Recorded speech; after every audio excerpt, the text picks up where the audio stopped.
Good morning sa inyong lahat. And today, dito na naman tayo sa pag-aaral natin patungkol sa mga bagay na nilikha ng Diyos, mga bagay na nangyayari sa mundo mula pa noon hanggang sa kasalukuyan. Let's pray. Ama namin sa langit, muli dinadalangin namin ang presensya ng iyong banal na Espiritu na siyang nagbibigay sa amin ng unawa, nagbibigay sa amin, Panginoon, ng kaalaman patungkol sa lalim ng iyong pag-ibig, Ama. Mga bagay na espiritual, mga bagay na hindi namin lubos na maintindihan sa pamamagitan lang ng pisikal na talento o kaalaman, kundi sa kapangyarihan ng iyong banal na Espiritu, ito'y sa amin ay mabunyag, Panginoon. Kaya sa araw na ito, dinadalangin namin ang inyong gabay upang ang aming puso at isip ay maging bukas sa pangunawang espiritual. Hinawa, ikaw lang ang mapapurihan sa aming mga mapag-aaralan. Ikaw lang ang madakila sa pangalan ng aming tagapagligtas sa Panginoong Yesus. Amen. So, pag-aaral na natin ngayon ay nasa aklat ng Hebreo, chapter 1, verse 13 hanggang verse 1 hanggang 4. Ang sabi sa Hebreo, chapter 1, verse 1 hanggang 4, sabi dito, noong unang panahon, nagsalita ang Diyos sa ating mga ninuno sa pamamagitan ng mga propeta sa iba't ibang panahon at sa iba't ibang paraan. Kung kayo nakatayo dyan, amen, pwede muna kayong umupo. Ngunit sa mga huling araw na ito, nagsalita siya sa atin sa pamamagitan ng kanyang anak. Siya ang hinirang ng Diyos na maging tagapagmana ng lahat ng bagay. At sa pamamagitan niya ay ginawa ng Diyos ang buong sanlibutan. Ang anak, ang maningning na sinag ng kalwalhatian ng Diyos at tunay na larawan ng kanyang kalikasan bilang Diyos. Siya ang nagpapanatili sa lahat ng bagay sa pamamagitan ng kanyang kapangyarihang salita. Matapos niya tayong linisin sa ating mga kasalanan, umupo siya sa kaitaasan sa kanan ng Diyos na makapangyarihan sa lahat. Yamang siya ay higit pang dakila sa mga anghel. Ang pangalan na kanyang minana ay higit pa kaysa sa kanilang pangalan. Salamat, Panginoon. So, nung mga nakaraang araw, napag-aralan nga natin yung mga bagay patungkol sa nilikha ng Diyos. Mga bagay na walang buhay, gaya ng solid, liquid, and gas, matter, science, molecules, atoms, na hindi natin alam na may kinalaman pala. Tunay naman na may kinalaman sa Diyos, hindi nga lang ganun. Natin masyadong inire-relate ang Diyos para mapupurihan sa ating mga pag-aaral patungkol dito. Kaya naman maraming scientifico ang nagiging mga nagpapatunay na hindi daw totoo na may Diyos sa kadahilan ng hindi kasi nila ini-involve ang Diyos sa kanilang pag-aaral. Ngunit sabi ko nga, pag-aaralan natin ito at nalaman natin na ang Diyos ay may kinalaman dito. Kung gusto nyo balikan yung ating mga napag-aralan, wala tayong recording, sorry. Pero pwede nyong tanungin kung hindi kayo nalinawan sa ibang pagbagay. Napag-aralan din natin ang mga patungkol sa mga nilikha na may buhay, kagaya ng mga hayop at mga halaman na sabi nga ng Biblia ay nag-aantay lamang na mahayag ang mga anak ng Diyos sa kaluwalhatian, magkaroon ng glorified body, magkaroon na tayo ng panibagong katawan, mabuhay na muli ang lahat ng mga mananampalataya na namatay, at sa pagdating ng Diyos ay magkakaroon ulit ng restoration itong mga nilikha ng Diyos na gaya ng mga hayop at halaman, na kung saan sila'y magkakaroon ng spiritual na kalikasan na gaya ng una. Ito yung napag-aralan natin, huli nating ding preaching. At isa pa sa napag-aralan natin ay yung patungkol sa tao, na kung saan ito ay nilikha ng Diyos at binigyan niya ito ng kalayaang magdesisyon, yung tinatawag na free will, at kung anong kabuluhan ng free will sa ating mga nilikha ng Diyos, sa ating mga mananampalataya, sa ating mga makasalanan na pinatawad ng Diyos. So yun yung mga ating napag-aralan. Ngayon naman, nais kong ituro sa inyo, or sa iba, malamang hindi na ito lingid sa inyo, ang patungkol sa salita ng Diyos. So lahat ng ating napag-aralan ay may kinalaman ng nakaraan ay may kinalaman sa salita ng Diyos. Gaya nga nasabi ko dati, nang likhain ng Diyos ang sanlibutan, ginawa niya ito sa pamamagitan lamang ng kanyang salita. Sabi ng Diyos, let there be light. And sabi ng Bible, and God said, let there be light. God said, salita ng Diyos. And God said, let there be flying things, mga bagay na lumilipad, mga bagay na gumagapang sa lupa, mga bagay na lumalangoy sa tubig, lumilipad sa himpapawid, at lahat ito ay nagkaroon sa pamamagitan ng salita ng Diyos. Tunay nga na makapangyarihan ang salita ng Diyos. Kaya naman sabi dito sa Hebreo, noong unang panahon, Hebreo chapter 1, verse 1, noong unang panahon, nagsalita ang Diyos sa ating mga ninuno. Pagkatapos tikhain ng Diyos ang sanlibutan, nagpatuloy siya, hindi lamang niya doon tinapos ang kapangyarihan ng kanyang salita. Nagpatuloy ang Diyos sa ating mga ninuno. Kung sila Adan at Eva ay talagang na-meet nila ang Diyos sa Garden of Eden, yung sa mga sumunod na henerasyon na gaya nila Cain, gaya nila Abel, ay nagsalita din ng Diyos.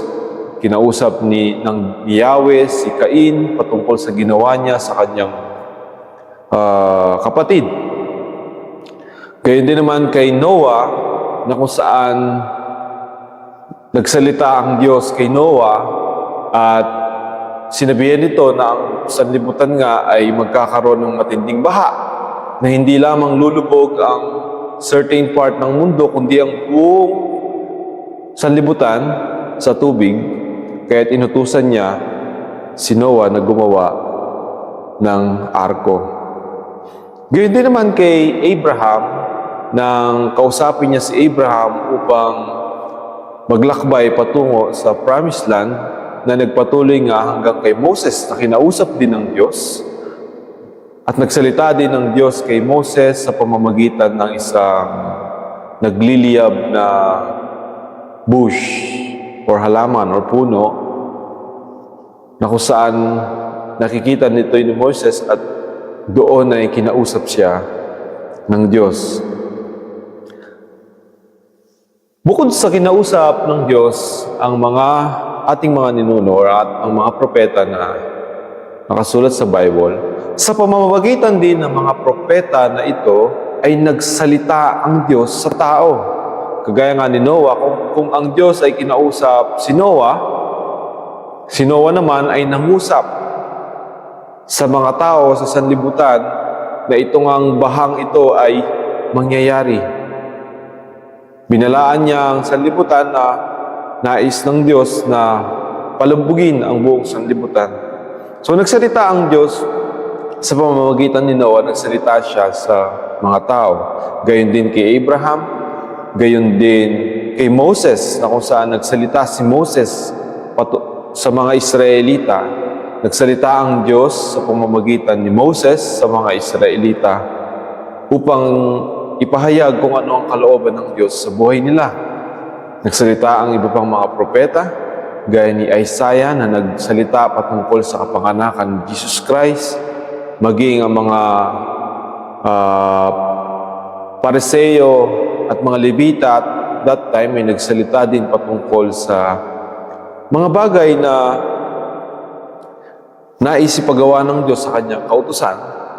At maging kay David na sinulat ang kalooban ng Diyos sa pamamagitan ng awit sa mga Book of Psalms. At si Solomon naman pinahayag ang wisdom ng Diyos sa pamamagitan ng Proverbs at sa kanyang mga kasulatan kagaya ng mga Ecclesiastes at iba pang mga propeta.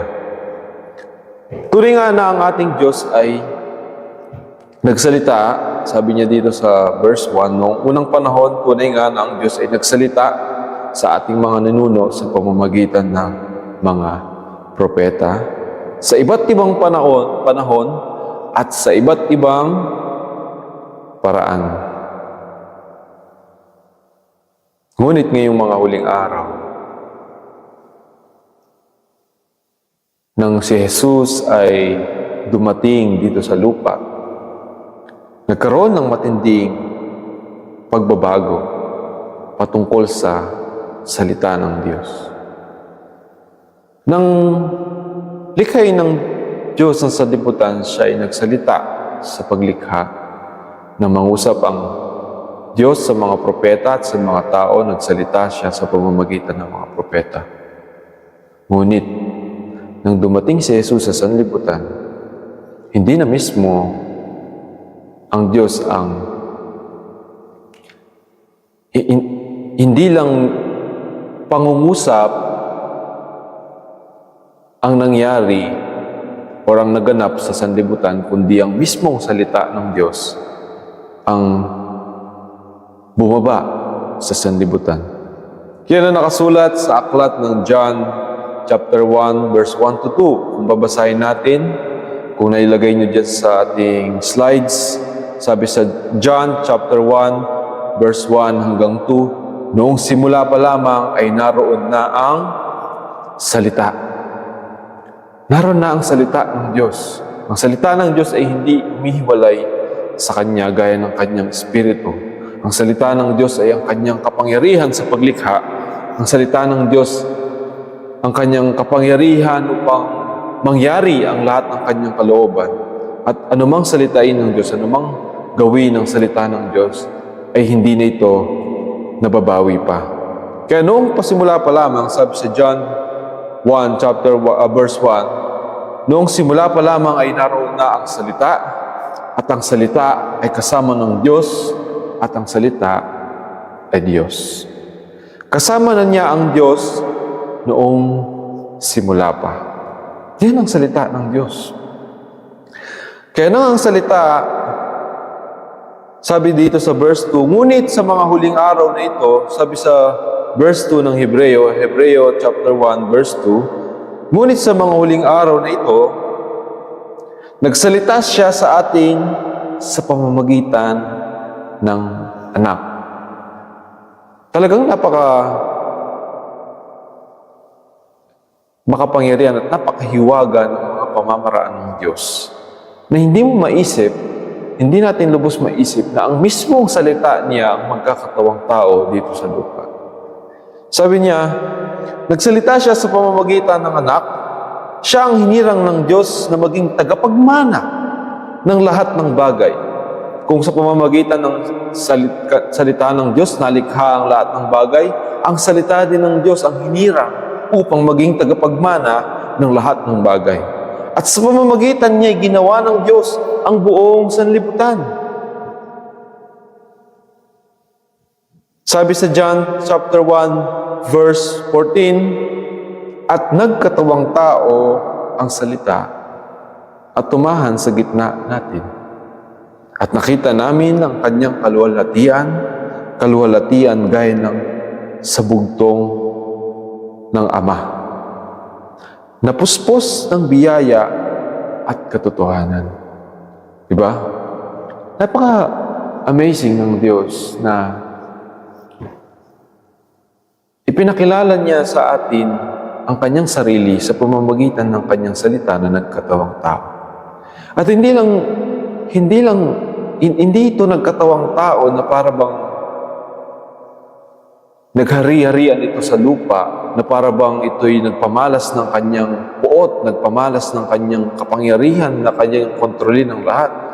Nagkatawang tao ito sa lupa, hindi upang ipanganak na nasa loob ng palasyo o upang ipanganak na maging anak siya ng pinakamayamang tao sa mundo o pinakamakapangyarihang tao sa mundo, kundi nagkatawang tao siya, nagkatawang tao ang salita, at nang ipanganak ito, ipinanganak siya sa isang sabsaban, isang lugar kung saan hindi normal na ang tao ay ipanganak.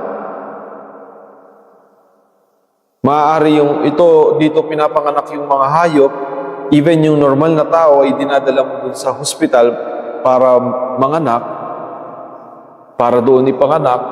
Samantalang si Jesus Christ, nang siya ay nagkatawang tao, pinili ng Diyos yung pinakamababang way para ipakita sa tao yung kababaan na kanyang pagdating. Kaya naman, nang pinanganak si Kristo, ay pinanganak siya sa sabsaban. At nang naghahanap ng tutuluyan ang kanyang mga magulang, niwala man silang mahanap na lugar, na disenteng lugar para tulugan at para paganakan, makikita natin kung gaano humble down ang Diyos sa kanyang ginawa. At nagkatawang tao ang salita, sabi sa John 1, verse 14, at tumahan sa gitna natin. Sabi ng mga apostol, at nakita namin ang kanyang kaluwalhatiang gaya ng sa bugtong na Ama, napuspos ng biyaya at katotohanan. Sabi sa John 1, chapter 3, nilikha ang lahat ng mga bagay sa pamamagitan niya, at kung wala siya, walang anumang nilikha. So malinaw na sa atin na ang salita ng Diyos or sino si Jesus Christ dito sa mundo. Marahil yung iba, maraming relihiyon na nagsasabi na si Jesus Christ ay tao lang. Maraming relihiyon na nagsasabi na si Jesus Christ ay isa lamang propeta, gaya ng sa Muslim na sinasabi nila si Jesus Christ o propeta, o yung ibang sekta ng Kristyanismo dito sa mundo o maging sa Pilipinas nagsasabi na si Jesus ay hindi Diyos, kundi siya ay simpleng tao lang.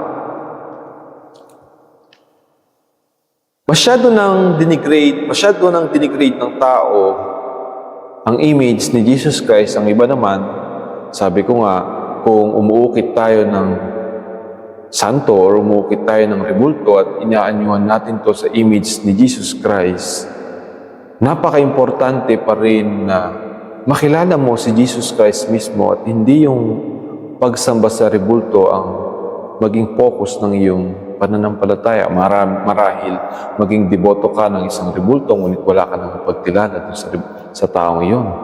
Marahil samba ka ng samba sa kanyang pangalan pero hindi mo nakikilala yung kanyang buhay. Buti sana kung kilala mo yung buhay niya. Buti sana kung malinaw sa iyo kung sino siya. Paano kung hindi naman talaga malinaw at ang sinasampalatayanan mo lang yung batong inukit na hindi mo nakikilala kung bakit napako sa krus yung sinasamba mo. Ni hindi mo tinatalikuran ang iyong kasalanan na maybe ito ang dahilan kaya minsan makikita mo Pagkatapos nilang magsamba, nagkakaroon ng inuman, nagkakaroon ng lasingan, nagkakaroon ng sakitan, nagkakaroon ng patayan, nagkakaroon ng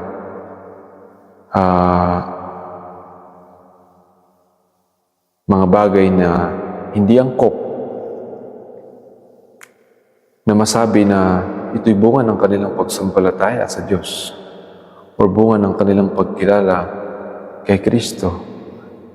Ito'y bunga na wala ka talagang pagkilala sa Diyos. Ito'y bunga na hindi mo nakikita o di mo nakikilala yung sinasamba mo at marahil na focus na yon sa bagay na hindi naman nakakarinig, bagay na hindi naman nakakausap, ni bagay na hindi naman nakakakita. Na-downgrade, na-level down ang salita ng Diyos dito sa sanlibutan. Ang salita ng Diyos ay makapangyarihan, ngunit sa pangunawa ng tao, ito'y na-downgrade at sobrang ibinaba na yung kahulugan. Ngunit kahit ganun pa man, hindi pa rin nagbabago ang kapangyarihan ng Diyos. Sa maniwala man ng tao, hindi pa rin mababago ang kapangyarihan ng Diyos patungkol sa kanyang salita. Sabi niya, nilikha ang lahat ng bagay sa pamamagitan niya at kung wala siya, walang anumang nilikha. Ang lahat ng nilikha ay nagkaroon ng buhay sa pamamagitan niya at ang buhay na ito ay ilaw ng sangkatauhan. Kung ang salita ang naglikha ng sanlibutan, ang salita din ng buhay, nagbibigay buhay sa sanlibutan. At ang salita din ng liwanag ng sanlibutan. Kaya naman yung sinasabi ng ating mga kapatid dyan, na favorite ko daw na verse sa Romans 10:17, ang pananampalataya, yan, amen. Ang pananampalataya ay nagmumula sa pakikinig at pakikinig ng salita ng Diyos. Amen. Ang sabi sa Hebrew chapter 1 verse 3, dito na tayo sa verse 3, ang anak ang maningning na sinag ng kaluwalhatian ng Diyos at tunay na larawan ng kanyang kalikasan bilang Diyos. So talagang hinahalin tulad dito sa Hebreo na ang anak ng Diyos o ang salita ng Diyos o si Kristo na ating sinampalatayanan ay hindi lamang mahalin tulad sa kaluwalhatian ng mga anghel, hindi siya pwedeng ihalin tulad sa karangalan ng mga tao may kapangyarihan dito sa sanlibutan, gaya ng mga hari or maybe kahit presidente ka man, prime minister ka man ng isang bansa, sino ka mang tao na pinakamayaman, maybe si Bill Gates ka man or si Elon Musk ka man, yung mga taong bilyonaryo, bilyon ng pera dito sa mundo, hindi natin pwedeng ihalin tulad yung kaluwalhatian ni Jesus Christ sa kanila. Hindi rin natin pwedeng pababawin si Jesus Christ na para bang siya isang tao lang na kagaya natin, na kasing kapareho natin, na lahat ng kayang niyang gawin ay kaya din natin gawin. Hina-highlight dito ng Hebreo ng ating sinasampalatayanan na si Kristo ay may kaluwalhatian kagaya sa Diyos, kagaya ng tunay nating Diyos o ang Diyos mismo, o taglay niya ang kaluwalhatian ng Diyos.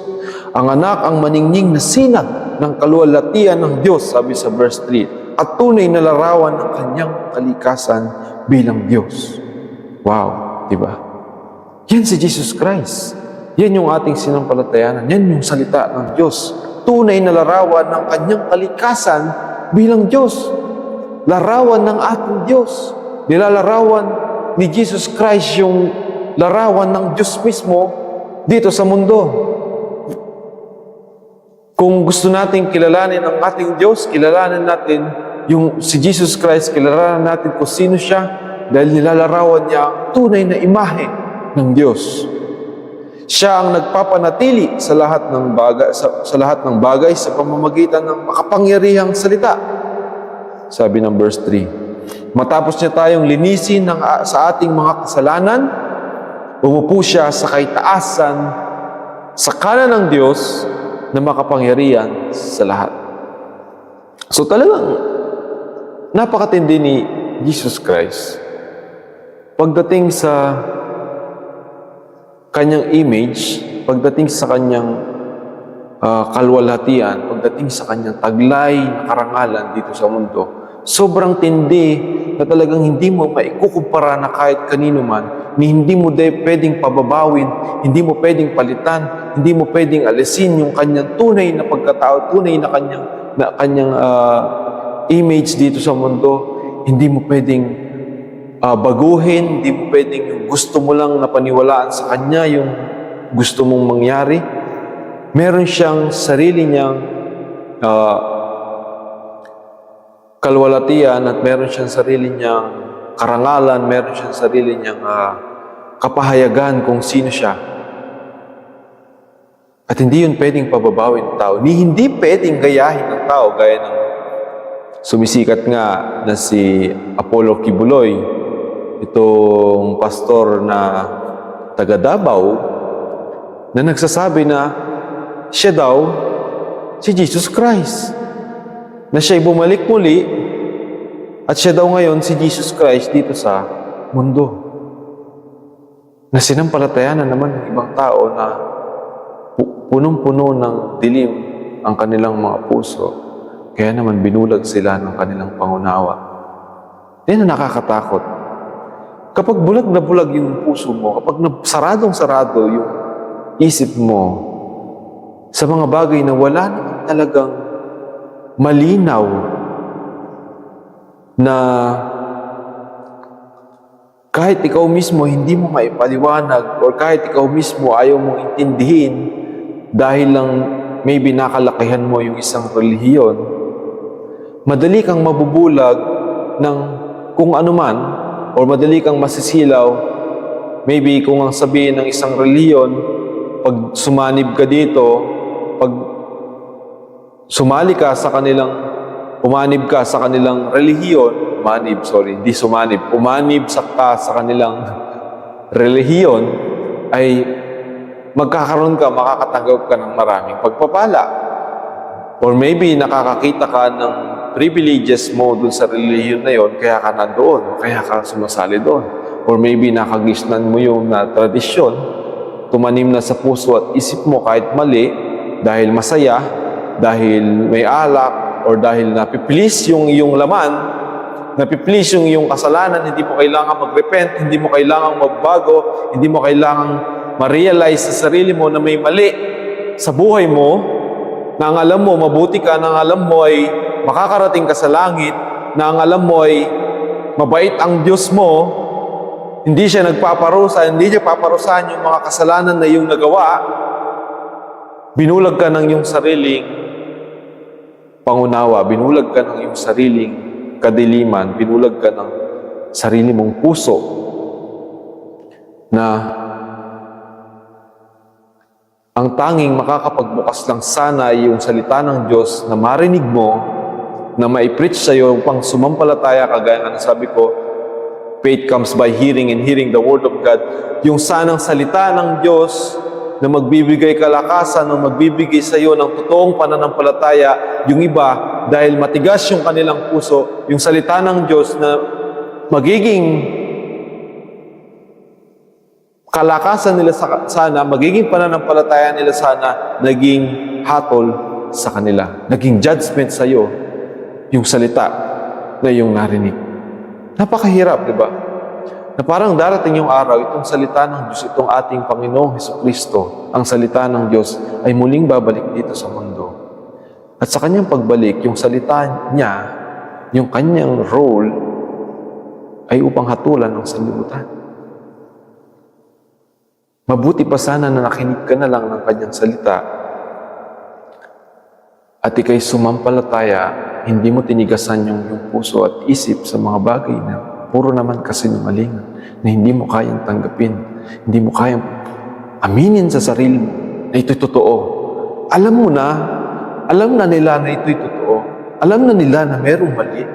Pero hindi nila binuksan yung kanilang puso upang umunawa. Kaya nga dito sabi niya sa verse 3, matapos niya tayong linisin sa ating mga kasalanan, matapos niyang linisin itong mga sumampalataya, matapos niya tayong linisin sa pamamagitan ng kanyang ginawa dun sa krus ng Kalbaryo, bumubo siya sa kaitaasan sa kanan ng Diyos na makapangyarihan sa lahat. Nakaupo na siya doon sa kanan ng trono ng Diyos na kung saan nasa Kanya na ang lahat ng kapangyarihan upang gawin ang anumang naisin ng Diyos dito sa mundo. Ang sabi sa verse 4, yamang siya, Hebrew 1 verse 4, yamang siya ay higit pang dakila sa mga anghel. So yun ang ating Diyos. Siya ay dakila pa kaysa sa mga anghel. Maraming tao sa panahon ngayon, maging yung anghel sinasamba nila, maging sa anghel nananalangin sila.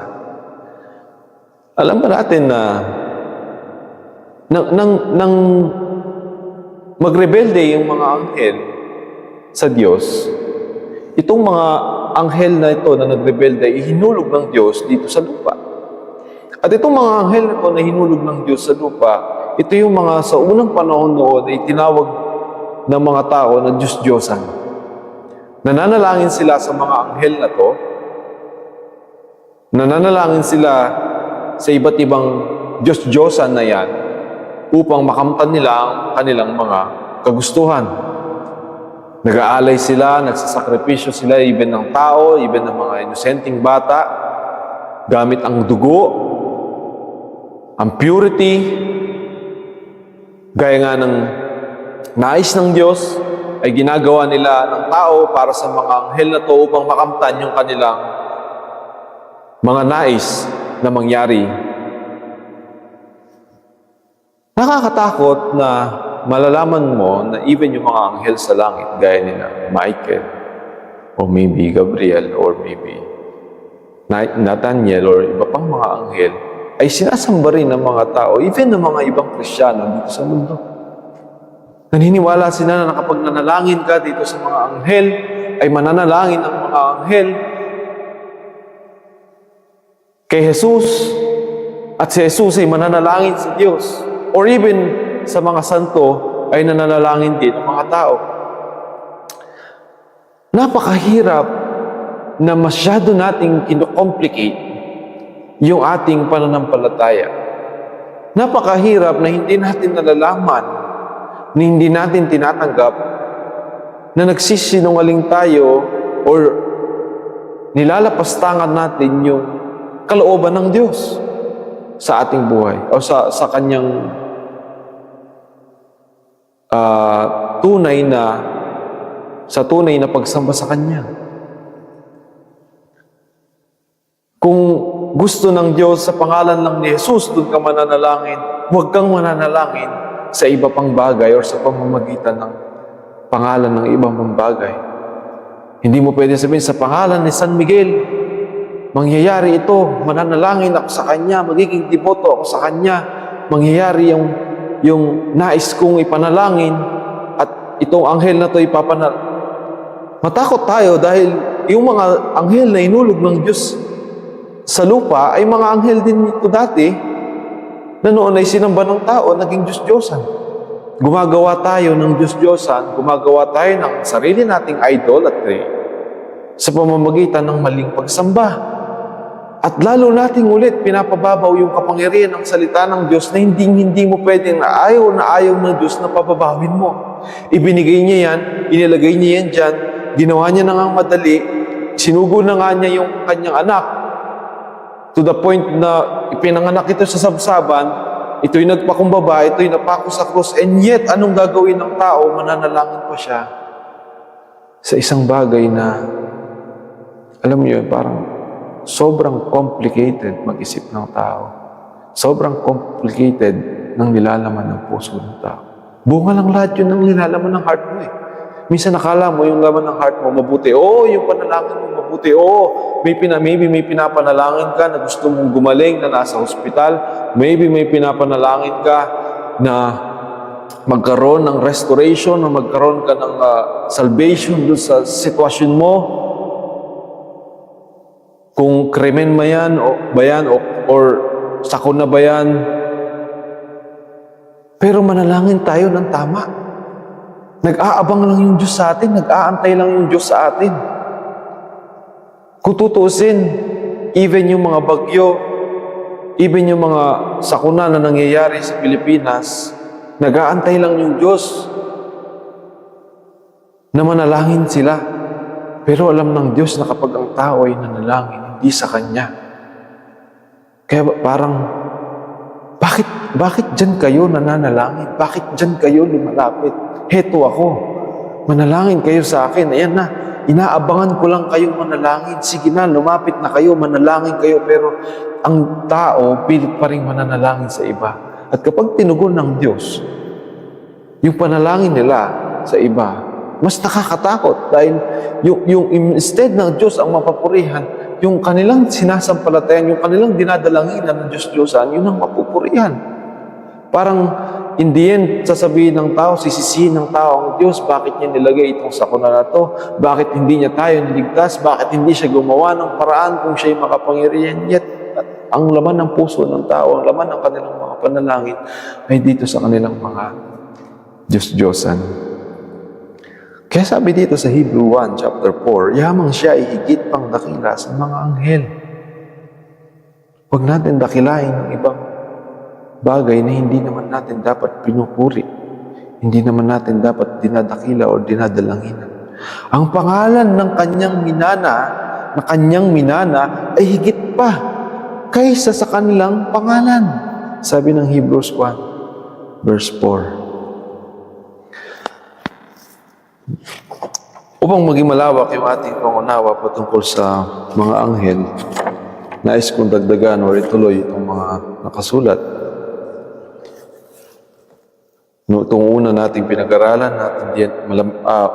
I hope na intindihan na natin ang patungkol sa salita ng Diyos, kung sino si Jesus, kung gaano ka siya makapangyarihan. Dito naman sa mga susunod na talata, Hebrews chapter 1, verse 5, ay patungkol sa mga anghel at patungkol sa anak pa rin ng Diyos. Sabi sa verse 5, sapagkat kailan may hindi sinabi ng Diyos sa sino mga anghel, ikaw ang aking anak. Mula ngayon, ako na ang iyong ama. Ni hindi rin niya sinabi sa kanino mang anghel, ako ay magiging kanyang ama at siya'y magiging aking anak. Kaya mga kapatid, ang mga anghel ay nilikha ng Diyos sa pamamagitan ng kanyang espiritu. Ito yung mga espiritu ng Diyos. Ito yung mga espiritu na inuutusan ng Diyos sa tuwing meron siyang nais ipagawa dito sa lupa sa kanyang mga nilikha. Gaya nga ng inutusan niya itong kanyang mga anghel upang paglingkuran si Jesus nang siya'y nasa lupa pa, nang siya'y nasa katawang tao pa. Inutusan niya itong kanyang mga anghel upang kausapin si Maria na ito'y magdadalang tao. Even si Joseph na asawa ni Maria ay kinausap ng mga anghel. Inutusan niya ang kanyang mga anghel na bumaba kayo doon sa mga shepherd doon na nagpapastol ng tupa at ipahayag na ipinanganak na ang kanilang tagapagligtas. Inutusan ng Diyos ang mga anghel, inutusan ng Diyos ang mga anghel upang itulak yung bato, buksan yung bato na nakaharang doon sa puntod ni Jesus nang siya'y muling mabuhay. Ang mga anghel yung nagbukas ng puntod na yon at yung mga anghel din yun ang nagpakita kina Maria upang sabihin na pumanhik na nga sa kalangitan, nabuhay na nga muli itong kanilang hinahanap, itong kanilang tagapagligtas. Bukod doon, sinugo din ng mga anghel ng Diyos ang kanyang mga anghel nang si Lot ay iligtas ng Diyos sa Sodom at Gomorra. Itong mga anghel ay nakipaglaban sa mga tao, talaga nakapagsagupaan sa mga tao doon sa Sodom at Gomorra. Kaya kung papansinin ninyo, mga kapatid, ang mga anghel ay nilikha ng Diyos upang kanyang maging lingkod na tagapaggawa ng kanyang mga saloobin. Lahat ng kanyang will, lahat ng kanyang kalooban, ang mga anghel ang kanyang sinusugong, ang mga anghel ang kanyang inuutusan upang gawin ang lahat ng ito.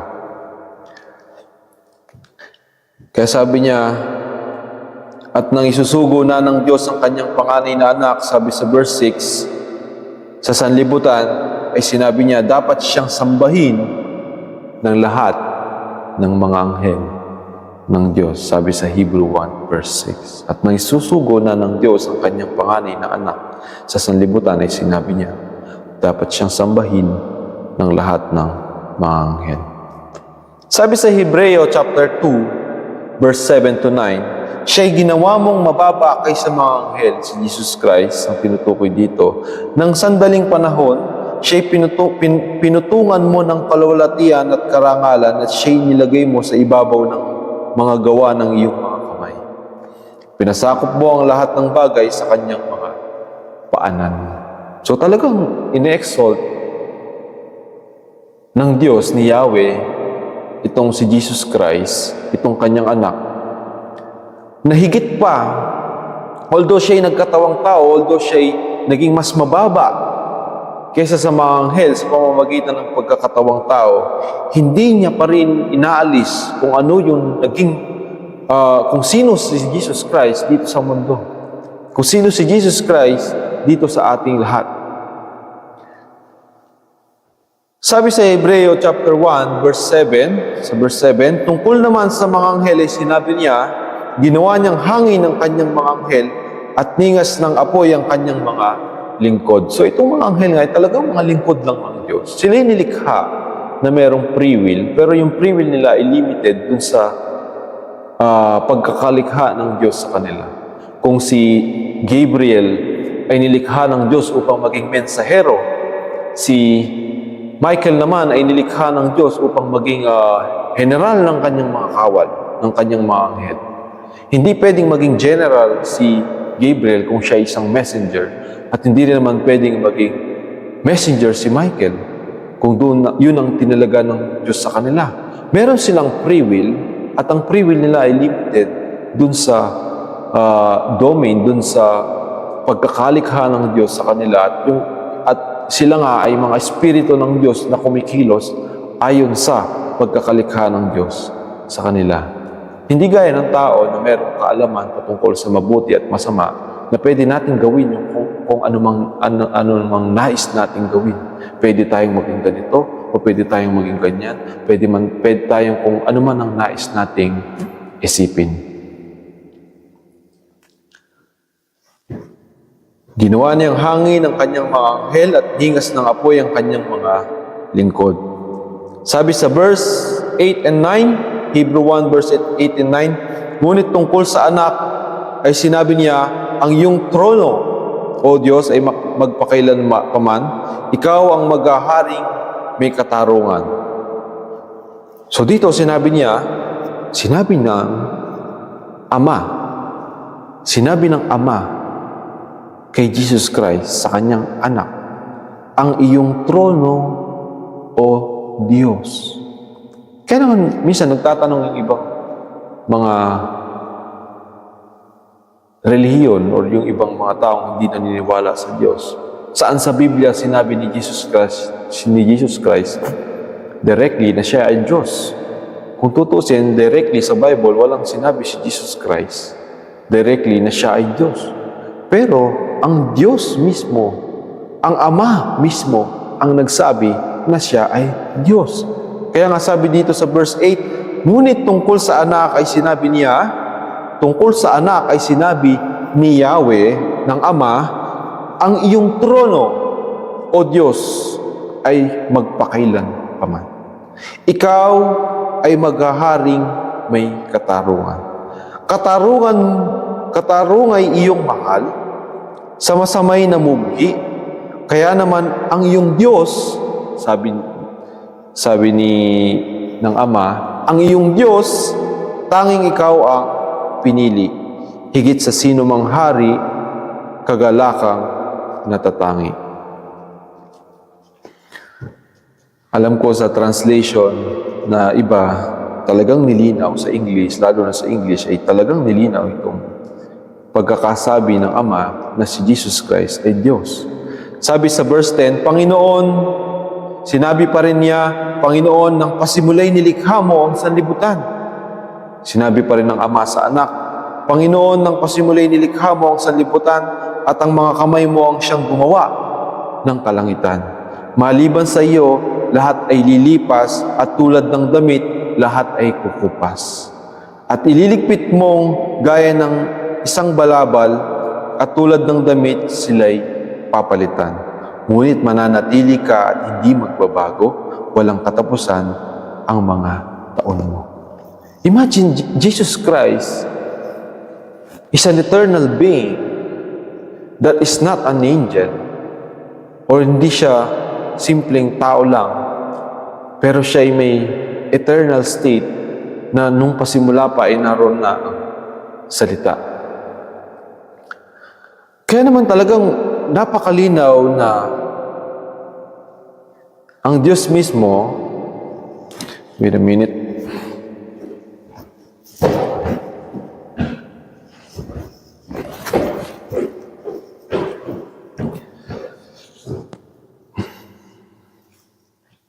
kaya naman yun nga, napakalinaw na si Jesus Christ ay larawan ng Diyos. Hindi mo maihiwalay si Jesus Christ sa Diyos, kagaya ng banal na Espiritu ng Diyos na hindi mo maihiwalay sa Kanya.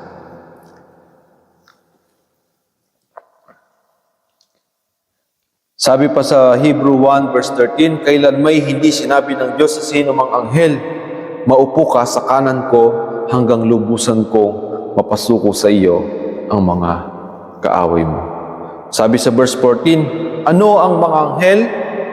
Kung ganoon, sila ay mga espiritong naglilingkod sa Diyos. At mga sisusug at mga isinugo upang tumulong sa mga magkakamit ng kaligtasan. So,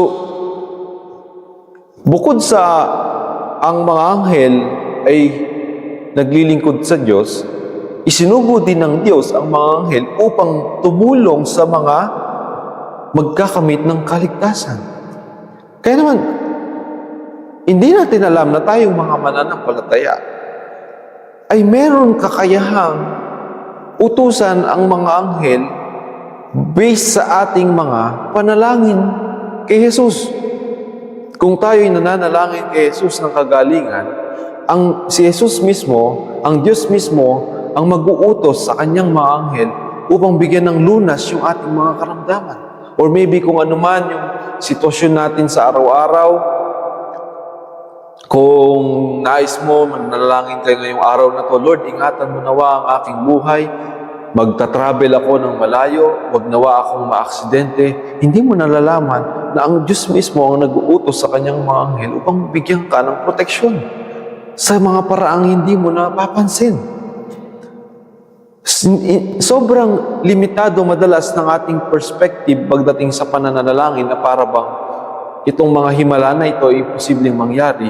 Subalit sa perspective ng Diyos ay sobrang napakadali dahil isang salita niya lamang, isang utos niya lamang sa kanyang mga anghel at ay dali-dali itong pupunta sa atin upang paglingkuran, upang tulungan nga ang mga magkakamit ng kaligtasan.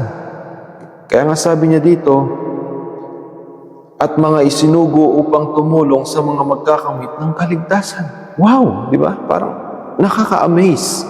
Sabi ng Bible, we wrestle not, hindi tayo nakikipagdigma sa pamamagitan ng laman o ng dugo, kundi sa mga bagay, sa mga bagay na espiritual. Yun daw battle dito sa mundo ay hindi lang physical battle, kundi spiritual battle din. Kung nananampalataya ka sa Diyos na hindi mo naintindihan yung spiritual battle, hindi mo naintindihan na meron palang ganitong nangyayari kapag tayo ay nananalangin, paano tayo makikipagdigma ng malinaw, ng lubos? Paano mo ipapanalangin yung sitwasyon mo na imposible? Minsan, sa sobrang isip natin ng mga bagay na pisikal, napaka-imposible na sa atin ng mga bagay na mangyari. Pero, hindi natin na alam na ang kapangyarihan ng Diyos ang lumikha ng lahat ng bagay. Na kinalimutan na natin na itong salita ng Diyos ay sobrang makapangyarihan na to the point na kapag nananangin ka, libu-libong mga anghel ang isusugo ng Diyos upang iligtas ka sa kung saan ka man naroon. Anumang sitwasyon na sa tingin mo'y sobrang imposible. Sabi niya, ano ang mga anghel? Kung ganoon, sila'y mga espiritong naglilingkod sa Diyos at mga isinugo upang tumulong sa mga magkakamit ng kaligtasan. So ito yung mga anghel ng Diyos. Although, alam naman natin na itong mga anghel din ay nag-rebel sa Diyos, kagaya nga ni Lucifer. Dahil meron silang free will.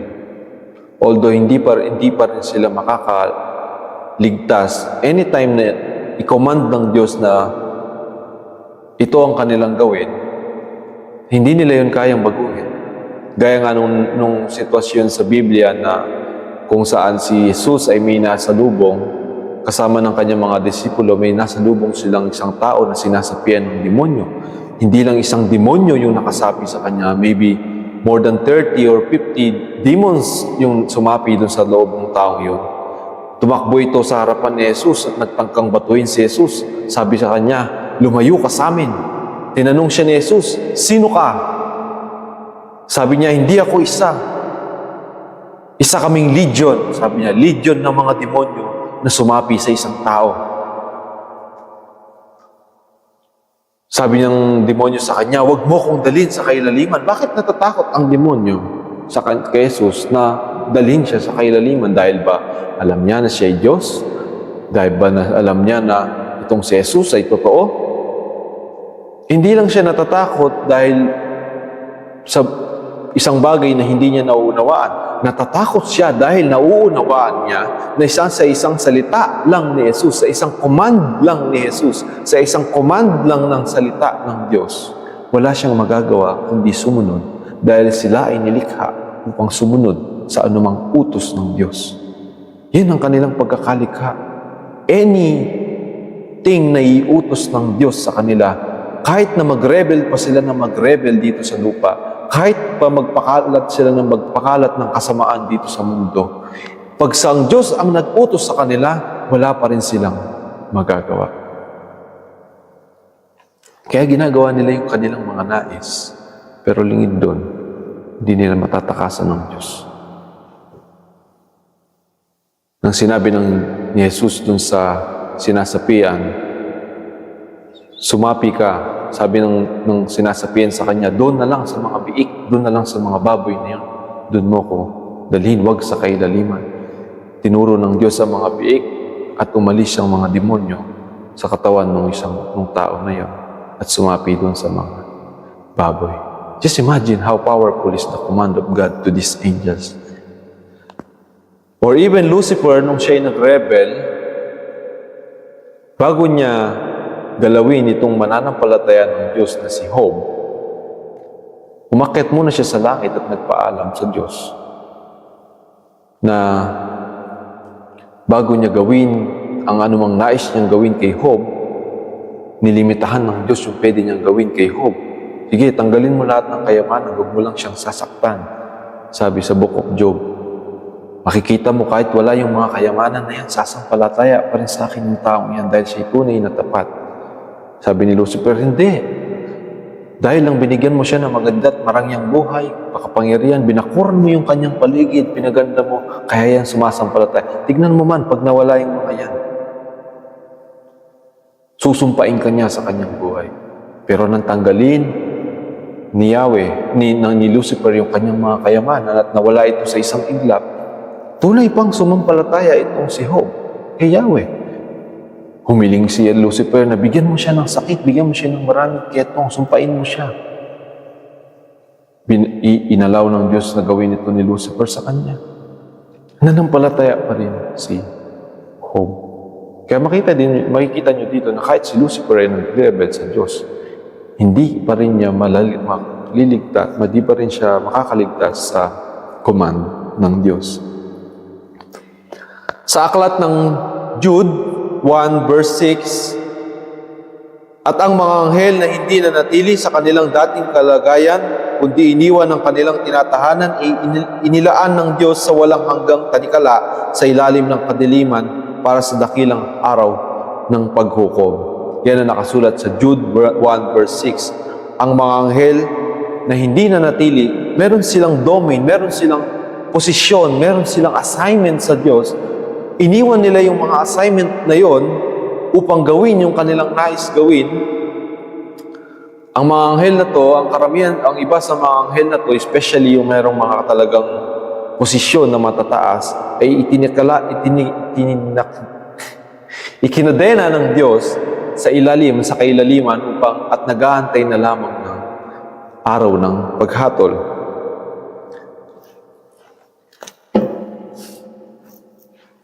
Pero kahit ganun pa man, maging si Lucifer, sabi sa Jude 1 verse 9, nang makipaglaban si Archangel Michael sa Diablo, nakipagtalo siya patungkol sa bangkay ni Moses. Sa kanyang pakikipagtalo ay hindi siya nangahas na magbigay ng mapanglait na paghatol. Sa halip ay sinabi niya, sawahin ka nawa ng Panginoon. Makikita niyo naman dito kung saan si Michael, kahit anghel siya, kahit sabihin natin si Michael, hindi naman siya nag-rebel. Pwede naman niya sabihin kay Lucifer, Lucifer, paparusahan kita sa iyong pagre-rebelde. Lucifer, ako ang maghahatol sa iyo. Ako ang magpapanish sa iyo. Lucifer, sumpain ang iyong pangalan, sumpain ang iyong buhay, sumpain ka.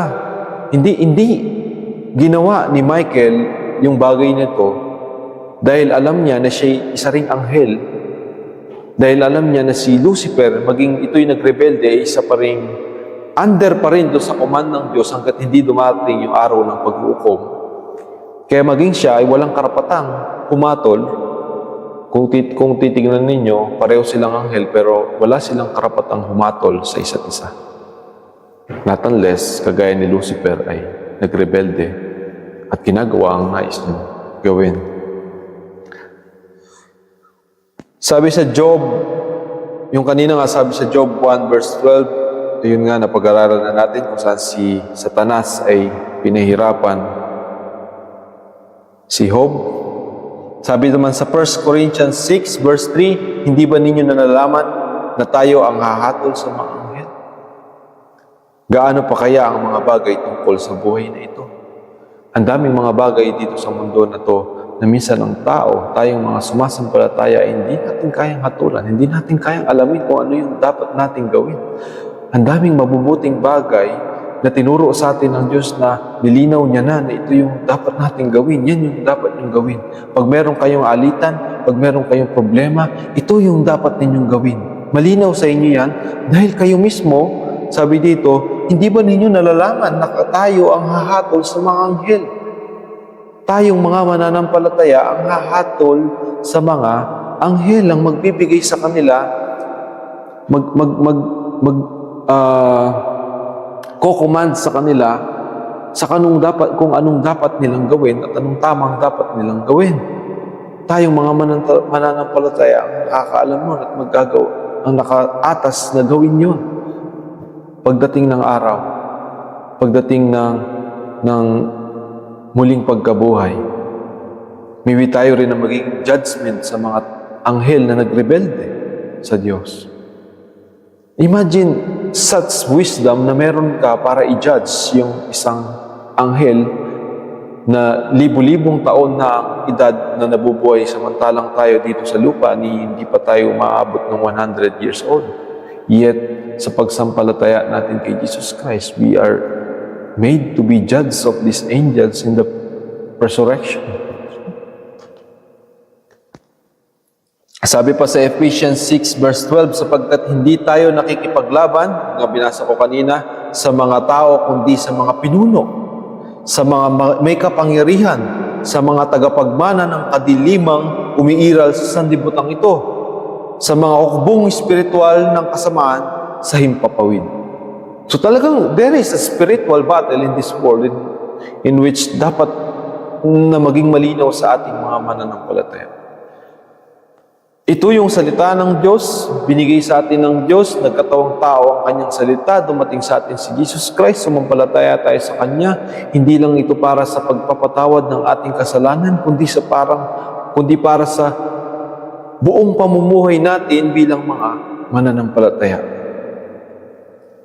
Merong digmaan dito sa lupa, meron tayong mga sitwasyon dito sa lupa na napaka-importante ng ating mga panalangin, napaka-importante ng ating pagsampalataya, napaka-importante ng pagkilala natin sa Diyos, at napaka-importante ng pagkilala natin sa ating sarili bilang mga mananampalataya ng Diyos. Kaya mga kapatid, huwag nating gawing mababaw yung ating pagsampalataya na parang kung kukumpara mo yung sarili mo sa mga tao, sa labas, sa mga tao na hindi sumasampalataya kay Jesus, huwag mong ikukumpara yung sarili mo, o huwag mong kung ikukumpara mo yung sarili mo, huwag mong hahayaan na parang parehong-pareho lang yung buhay mo sa kanila. Kung ano yung ginagawa nila, yun din yung ginagawa. Kung ano yung kasamaan nila, yun din yung kasamaan mo. Kung ano yung kasalanan nila, yun din yung kasalanan mo. Merong dapat maging iba sa perspective natin dahil hindi natin nakikita yung sanlibutan na to na puro pisikal lang. Nakikita natin yung sanlibutan na to na palaging may kinalaman ang Diyos at ang mga bagay na espiritual dito sa mundo.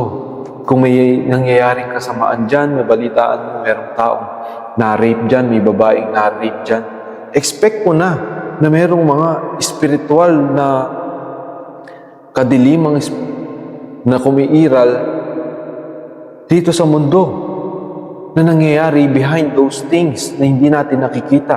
Kaya napaka-importante ng prayer natin. Kung merong sakuna na paparating, marahil madalas yung mga pagsamba ng mga tao sa mga Diyos-Diyosan nila ay nagdudulot upang linawin ng Diyos, upang ipaalala ng Diyos sa pamamagitan ng mga sakuna, upang sa pamamagitan ng mga dilubyo, na ako ang inyong Diyos at hindi ang mga Diyos-Diyosan na yan. May magagawa yung ating mga panalangin, may magagawa yung pagpapakita natin sa tao ng tunay na pagsampalataya sa Diyos at hindi lang yung kung paano sila mabuhay ay mabubuhay din tayo ng ganoon sa kanila. There must be a different kind of life, a different kind of prayerful life in a way na even yung kamag-anak mo or pamilya mo na nagsusugal or maybe gumagawa ng kasalanan or naglalango ng alak, ang nakikita mo yung spiritual na kaaway na umaaligid sa Kanya. At sa pamamagitan ng prayer mo, Lord, magpadala ka ng mga anghel, puksain mo yung mga kaaway na pumapaligid dito sa aking mahal sa buhay. Upang sa ganun, sa spiritually, there's a battle and magugulat ka na lang, biglang yung iyong kapatid nagkaroon ng realization na, wow, Lord, bigla niyang tinanggap si Jesus Christ sa buhay niya dahil natigil na yung pagdating ng kadiliman na bumabalot sa kanyang buhay sa pamamagitan ng pananampalataya na meron ka. Amen? Hindi mo alam, matagal mo nang kinaiinisan yung kakilala mo, matagal mo nang kinaiinisan yung mahal mo sa buhay. Complain ka ng complain sa buhay niya kahit Kristiyano ka. Pero hindi mo alam na yung panalangin mo pala yung makakapagbago sa buhay niya.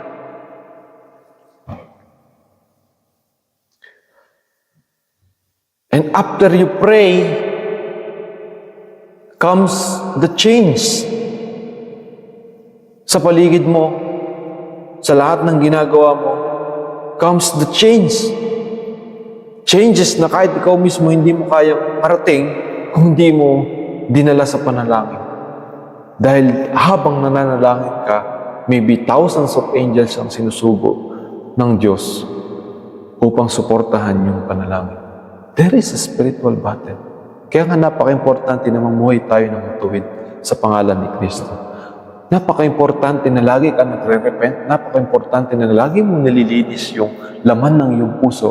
Dahil kapag mayroon kang nagagawang mali at hindi mo yan inaamin, nagtitake pride ka na tama ka, hindi mo ikinoconfess sa Diyos, pinipilit mo pa na tama yung iniisip mo sa sarili mo, lalo lang hindi na-answer yung iyong mga prayer. Pero kapag ikaw ay nag-humble down, kahit masabi, akusahan ka ni Satanas na itong taong to, nakagawa ng kasalanan kahapon or kanina or isang linggo, hindi ka naaapektuhan. Bakit? Kasi inaamin mo sa Diyos, Lord, hinihingi ko ito ng tawad. Lord, patawarin mo ko sa pangalan ni Jesus na aking sinasampalatayanan. Mahina lang ako. Isa akong tao na weak. Ngunit pinaglalabanan ko, Panginoon, yung aking mga nagagawang mali. Sa pamamagitan nun, makikita ng Diyos yung righteousness ni Jesus Christ sa puso mo, sa buhay mo, at anumang ipanalangin mo sa Kanya, walang magagawa, hindi mahahadlang ng kaaway. Pero kapag nagpapatuloy ka sa kasamaan, nagpapatuloy ka sa kasinungalingan, nagpapatuloy ka sa kadaliman, yung mga demonyo, yung mga spiritual na bagay na kadiliman na umaligid sa paligid, inahadlangan niyo yung panalangin. Kaya nga alam niyo minsan sa loob ng simbahan, even din sa church service, even ngayon, maybe sa church service ninyo, nagpipreach tayo, nananalangin tayo, nag-worship tayo, magugulat ka, doon dumarating yung mga magugulo, doon dumarating yung mga sitwasyon na hindi mo expected. Gusto ng kaaway magulo tayo. Gusto ng kaaway ma-distract tayo. Gusto ng kaaway wag tayong makinig. Gusto ng kaaway lumakad ka nang lumakad dyan. Gusto ng kaaway kausapin mo yung katabi mo. Huwag mo siyang tigilang kausapin. Sige, kausapin mo siya. Di ba? Baguhin niyo yung topic. Change topic kayo.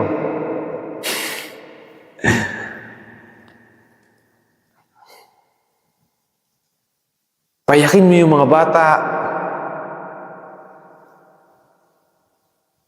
Ma-distract ka doon sa mga bata. Pero alam mo, pag matibay yung pananampalataya, manugulat ka. Pag matibay yung pananampalataya ng lahat na nakikinig, pati mga bata nananahimik. Di ba?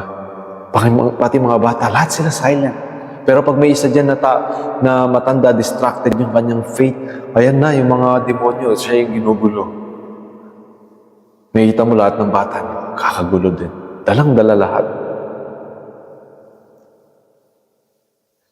There must be a strong bond of faith sa mga believer, lalo na sa pananalangin. Kung walang strong bond of faith, lahat ng gagawin natin, it's just a failure. It's just for pretense, or maybe ginagawa lang natin yun out of all our own effort, out of all our own ability, strength. Wala ang Diyos doon sa ginagawa mo. Maybe meron kang accomplishment, pero wala ang Diyos doon. There must be a strong bond of faith, strong bond of love, strong bond of relationship to God. Na sabi nga ng ano ba yun? Yung faith to faith. Tayo nangungusap sa isa't isa sa pamamagitan ng pananampalataya ng isa't isa. That's how it works. That's how things work. That is how things work together for us all. Lahat ng ating gagawin ay magkaroon ng kabuluhan. Kahit na magkakalayo tayo, there is a connection. There's a strong connection. Anyway, let us pray. Maraming salamat po sa pagtanggap mo sa aming buhay. Salamat, Ama, dahil niligtas mo kami. Salamat dahil sinugo mo yung salita dito sa lupa o magkatawang tao kung maging aming tagapagligtas, Ama. Salamat, Lord, na binibigyan mo kami ng ganitong kaalaman upang mas lumawak pa yung dahilan upang kami manalangin, upang kami dumulog sa iyo, upang maintindihan namin kung paano ka kumikilos, Panginoon, sa aming buhay. Marahil madalas nagko-complain kami, Ama, patawad kung dahil parang hindi nasasagot ang aming mga panalangin. Hindi lang pala namin naiintindihan kung paano mo ito ginagawa. Pero ngayon, Ama, lubos na namin itong nauunawaan. Nawa maging kalakasan namin ito upang lalo pa kaming mag-pray, upang lalo pa kaming lumapit sa iyo, upang lalo pa kaming dumulog sa iyo araw-araw sa pagising sa umaga, sa tanghali, maging sa gabi, or sa bawat oras, o sa lahat ng aming ginagawa, maging sa trabaho, or maging sa eskwelahan, Panginoon, araw-araw at oras-oras kaming mananalangin. Salamat, Lord, at ginagbayan mo kami sa linggong ito. Nawa ang mga salita na aming natutunan at pag-aralan na tumimo at maging kalakasan ng aming pananampalataya. At nawa ikaw lang makapurihan ng mataas at dakila. Ito ang aming dalangin in Jesus' name. Amen and amen. So, salamat sa lahat, and pasensya na at napahaba itong ating topic. Hopefully, marami kayo naunawaan. And i-upload natin ito palagi sa YouTube. So, anytime na meron kayong na-miss out, pwede ninyong balikan, or kung nais ninyong ma-remind ulit sa mga ating napag-aaralan, pwede ninyong balik-balikan. So, thank you all, and God bless. Bless kayo nawa ng Panginoon lahat yan, at ingatan kayo. Thank you and salamat, glory to God. In Jesus' name.